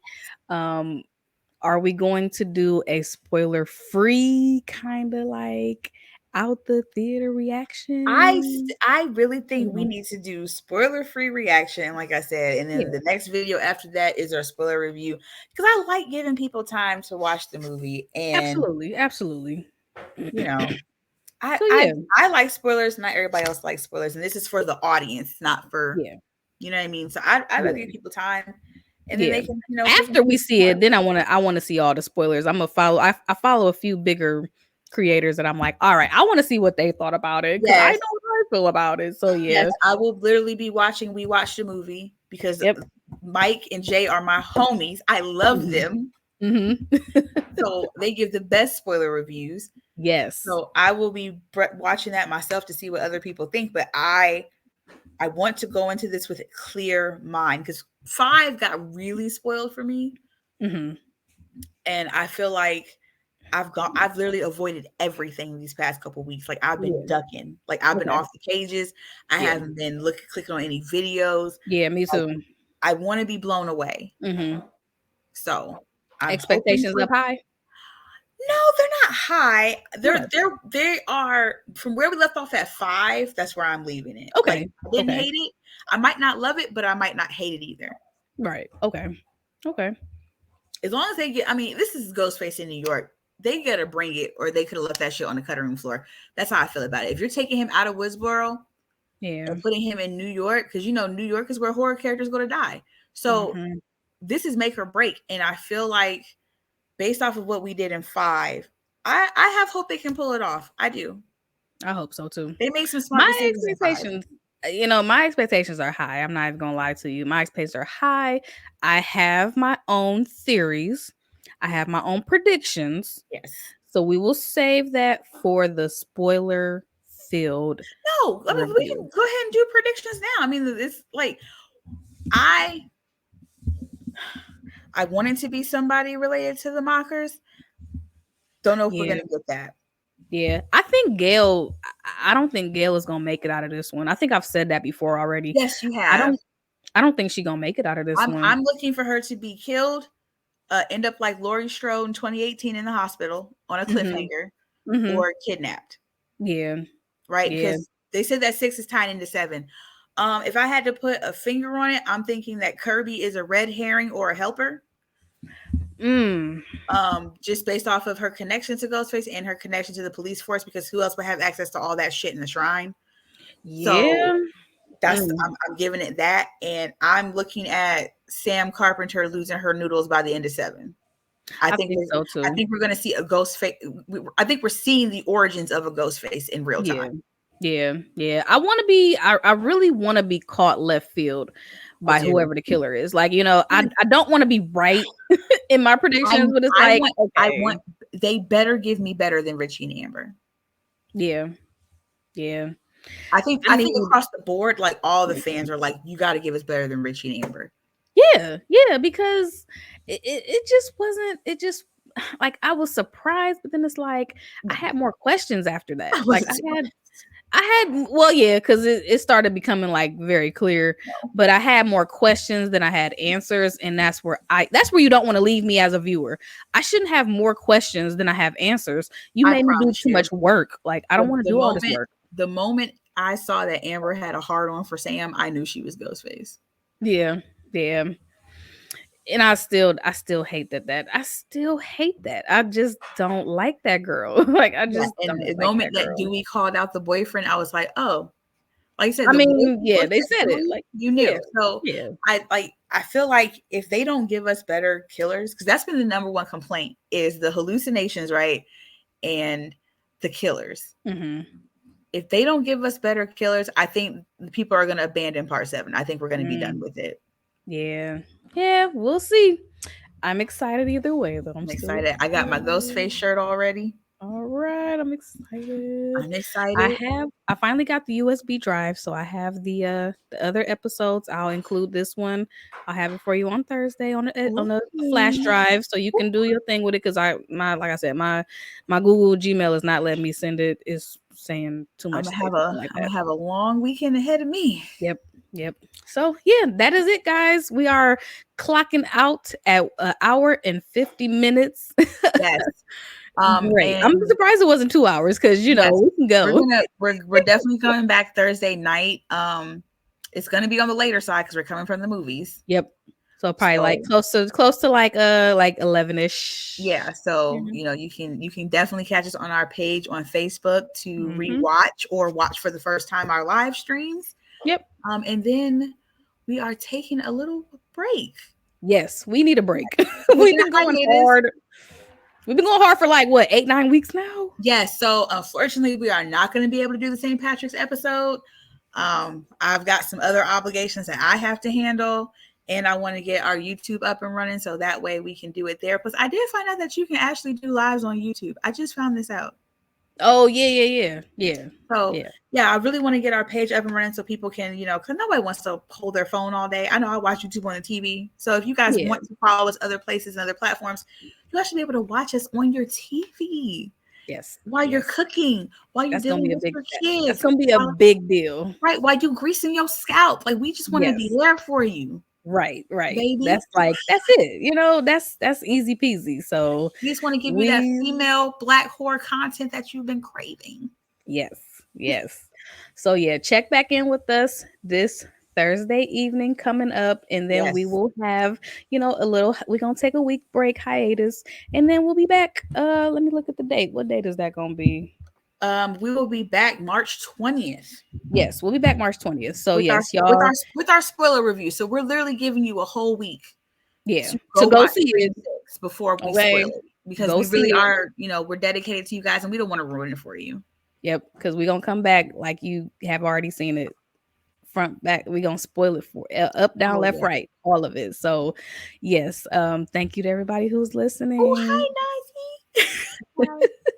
My baby who's listening. And come back and join us on Thursday. Yes, thanks guys. Right. We love you. Peace out. Take care of yourselves. Bye. Don't have no nightmares. Don't have no nightmares. Tales from the Hood is on Tubi, by the way. Is all of them on Tubi? I think they took 2 and 3 off, but I know the first one is still on there. Okay. I checked earlier. Okay. I'm probably about to go watch it tonight. That's just a comfort movie for me. So I'm about to go watch it. Y'all have a good night. Peace out. All right. Bye.